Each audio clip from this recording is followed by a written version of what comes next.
छात्र मित्रों, आप सभी का इस हिंदी की क्लास में स्वागत है। आज हमें देखना है व्याकरण, जो कि हमें 7वीं, 8वीं, 9वीं, 10वीं सभी कक्षाओं के लिए उपयुक्त होता है, उपयोग में आ सकता है। उसमें अभी हमारे 10वीं कक्षा में दूसरे पाठ में अव्यय के बारे में पूछा था और इसी संदर्भ में आपको ये पूरा अव्यय के बारे में जानकारी देने वाला हूँ। लेकिन अव्यय के बारे में जानकारी देने के लिए सबसे पहले अव्यय मतलब क्या, ये हमें जानना चाहिए। तो देखिए, शब्द इंसान को अपने भावनाओं को स्पष्ट करने के लिए, प्रकट करने के लिए शब्दों की आवश्यकता आन पड़ी। शब्द जो उत्पन्न होते हैं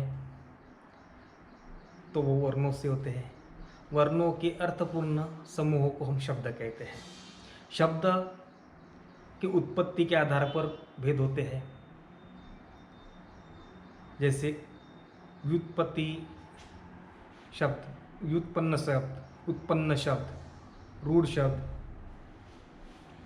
इस तरह। उसके बाद में शब्द के और भी भेद है उत्पत्ति के आधार पर। तो उत्पत्ति के आधार पर जो है उसके भेद अलग आते हैं। जैसे देखो, तत्सम शब्द, तद्भव शब्द, देशज शब्द, विदेशी शब्द।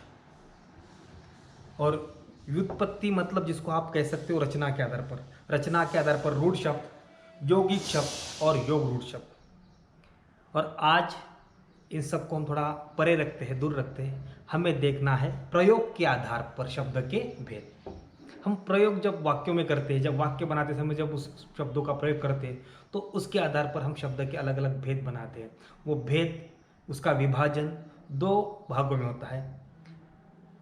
पहले इसको कहते हैं विकारी शब्द, दूसरे को कहते हैं अविकारी शब्द। जो अविकारी शब्द है वो अव्यय कहलाते हैं। तो हम समझ लेंगे पहले विकारी शब्द जो है। तो विकारी शब्द के 4 भेद हैं। विकारी के कितने हैं? 4। पहला आता है संज्ञा। संज्ञा जो है मतलब किसी व्यक्ति, वस्तु, स्थान, समूह, पदार्थ आदि के जो विशेष नाम रहते हैं, आदि के जो नाम है उन्हें क्या हम कहते हैं? संज्ञा कहते हैं। तो व्याख्या में या परिभाषा में उसका भेद आ गए। संज्ञा के कुल 5 हम भेद समझ लेंगे।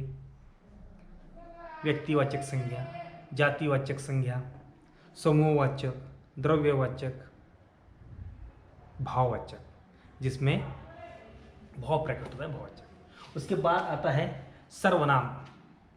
संज्ञा की जगह पर प्रयोग में आने वाले शब्दों को हम क्या कहते हैं?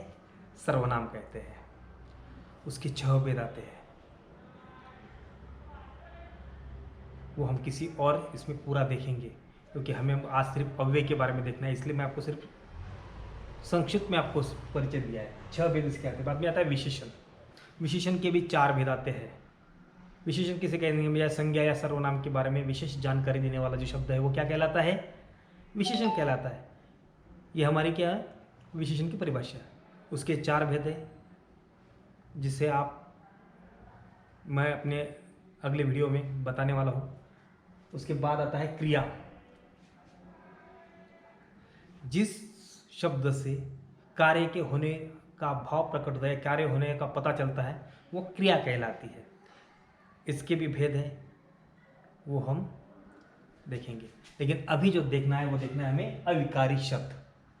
अविकारी शब्द जिन्हें हम अव्यय से जानते हैं, जिसमें लिंग, वचन, कारक आदि के कारण किसी भी तरह का परिवर्तन होता नहीं है, जो स्थिर रहता है, दृढ़ रहता है।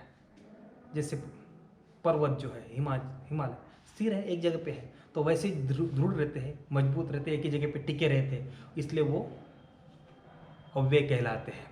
विकारी कहते हैं जिनको अविकार, मतलब विकार होता ही नहीं है, अविकारी, मतलब नहीं, विकार मतलब बदलाव, परिवर्तन, तो जिसमें होता नहीं वो अव्यय कहलाते हैं। तो उसमें से पहला अव्यय जो आता है वो आता है क्रिया विशेषण।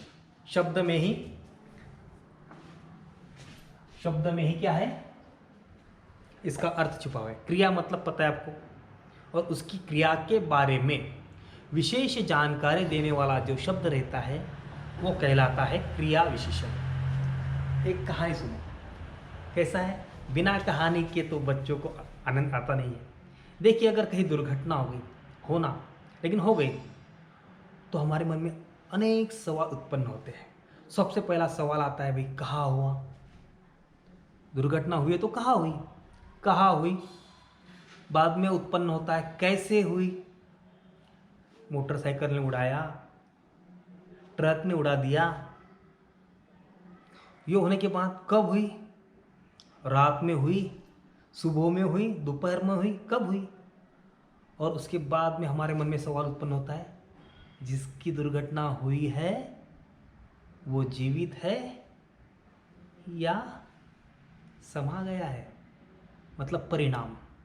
तो इसी तौर पर, इसी कहानी के आधार पर मैं आपको क्रिया विशेषण के चार और एक भेद बताता हूँ। तो क्रिया विशेषण जो है उसके चार भेद होते हैं। नंबर 1, 2, 3, 4। पहले क्या कहा मैंने? कहाँ हुई, मतलब स्थान बताया, स्थल। तो ये हो गया स्थानवाचक क्रिया विशेषण, स्थानवाचक। दूसरा बताया मैंने आपको, कैसे हुई, मतलब रीति बताई, तो रीति, ये रीतिवाचक।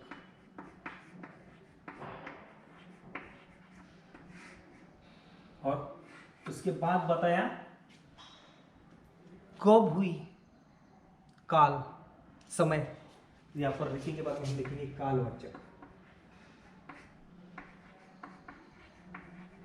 और अंत में बताया गया या रह, चले गया। तो ये जो है परिमाण, मतलब इसका परिमाण, तो ये आएगा यहाँ पर परिमाणवाचक, परिमाण। तो क्रिया विशेषण के कितने भेद देखे हमने? 4। स्थानवाचक, रीतिवाचक, कालवाचक, परिमाणवाचक। उदाहरण पर देखिए, कल वहां बहुत बड़ी दुर्घटना हुई। कहाँ हुई? वहां हुई। उसके बाद देखिए रीतिवाचक में, वह बहुत धीरे धीरे चल रहा है। कैसे चल रहा है? धीरे धीरे। उसके बाद में देखिए कालवाचक में, मैंने सुबह चाय पी ली, या सुबह नाश्ता कर लिया भाई, मैं सुबह में खाना खा लिया। तो कब खाया? सुबह में। या मैंने सुबह में फ़ोन किया था। कब फ़ोन किया था? सुबह में फ़ोन किया था। तो ये सुबह जो है वो हो गया काल बता रहा है। और फिर परिमाण, अध्यापक ने मुझे बहुत डांटा। कैसे, कितना डांटा? बहुत। लेकिन ये डांटने का है। या फिर बहुत पीटा, पीटने के बाद मैं बहुत जोर से रोने लगा। परिणाम हुआ ना वो, पढ़ाई न करने के कारण, पढ़ाई न करने के परिमाणवाचक। दुर्घटना में उसे बहुत लगा, ये दुर्घटना होने का परिणाम है उसे लगने का। तो ये हो गया आपका पहला अव्यय जो है क्रिया विशेषण अव्यय। दूसरा देखिए संबंध बोधक। कौन सा है? संबंध दर्शा रहा है। वाक्य में प्रयुक्त संज्ञा या सर्वनाम का वाक्य में प्रयुक्त दूसरे संज्ञा या सर्वनाम के साथ जब हम संबंध दर्शाते हैं, नाता या रिश्ता दर्शाते हैं, वो कहलाता है संबंध। जिससे समानाधिकार शब्द, जैसे देखिए संबंध में क्या होता है, तो वह ऊपर के कमरे में है। कहाँ है वो? ऊपर के कमरे में, ऊपर के कमरे में। उसके बाद वो कुत्ते के पीछे दौड़ा। किसके पीछे दौड़ा? कुत्ते के पीछे दौड़ा। पीछे,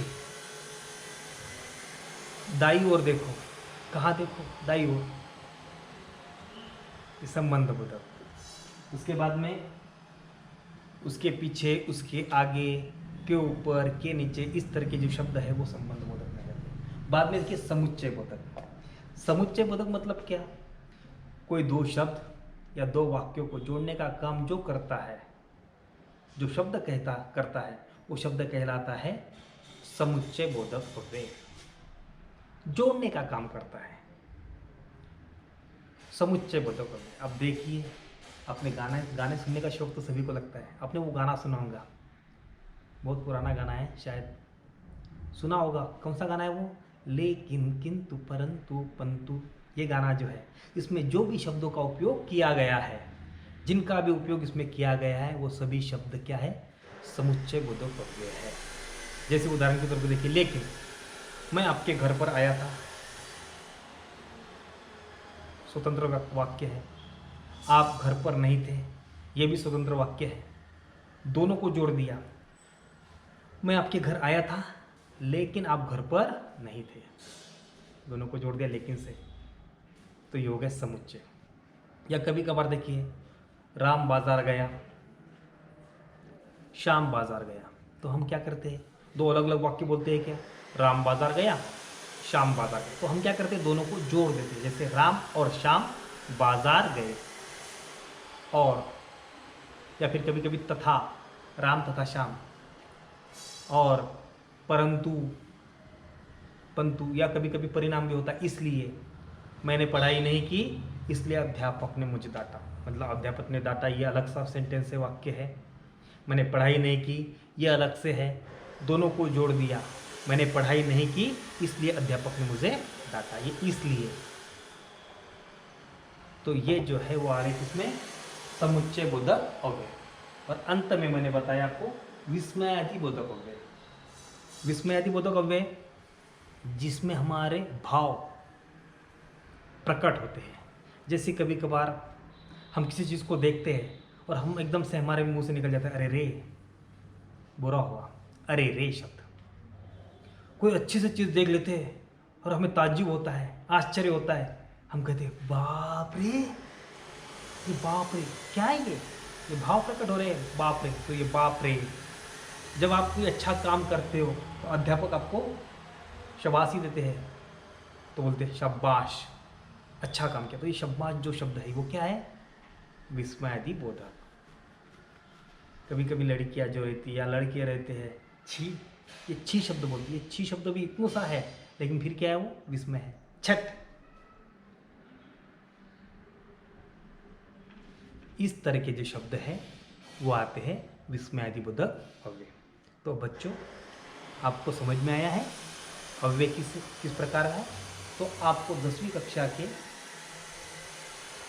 किताब में खोए हुए आदमी इस पाठ के नीचे स्वाध्याय में आपको अव्यय के कुछ प्रश्न दिए हैं, जो आप जिस तरह मैंने अभी आपको समझाया है उस तौर पर उसका भेद आपको लिखना है, उसको सॉल्व करना है, सुलझाना है। तो आज के लिए यहाँ हम रोक देते हैं, कल अगला देखेंगे। Thank you.